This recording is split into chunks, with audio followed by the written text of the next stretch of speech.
3 éléments clés pour créer son propre intérieur, pour devenir l'architecte de son propre intérieur, c'est la touche personnelle. Chaque choix, chaque couleur, chaque détail, en fait, raconte votre histoire. C'est votre touche personnelle. Ce cocon que vous créez, il reflète votre personnalité, vos passions, vos voyages, les gens avec qui vous vivez, vos rêves, vos souvenirs. C'est donc, en premier, votre touche personnelle. En deuxième, on a en fait l'espace unique. Prenant les rênes de votre déco, vous créez un univers à vous. J'avoue que je ne suis pas une grande fan des tendances parce que malheureusement, je trouve que ça fait toujours des intérieurs impersonnels. Même quand on fait appel à un professionnel de la déco, malheureusement, des formations professionnelles obligent, on reproduit quand même souvent les mêmes ambiances. Alors que vous en occupez vous-même, vous n'allez pas tomber dans ce travers. Parce que votre intérieur, il ressemblera à aucun autre, il ressemblera à vous. Et clairement, il n'y a rien de plus plaisant que de se dire « c'est moi qui l'ai fait ». Troisième raison, un lieu adapté et confortable. Personnaliser votre intérieur, c'est l'adapter à votre mode de vie, à vous, au moment où ça se passe. Et c'est clairement le plus important. C'est penser chaque élément pour qu'il réponde vraiment à un besoin existant, quel que soit le nombre de personnes que vous êtes dans votre maison.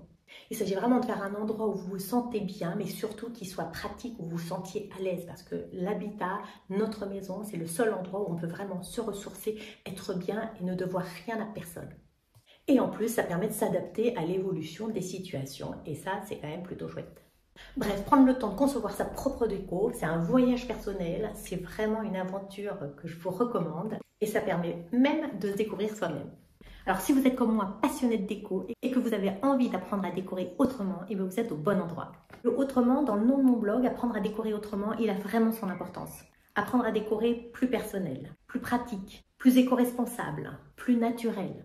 Moins dans les tendances, moins dans les esbroufs et moins dans le paraître. Bref, prendre le temps de s'occuper de soi, des autres, de son habitat et de la planète. Pour moi, décorer, c'est vraiment prendre en considération l'ensemble des secteurs de sa vie pour être mieux chez soi.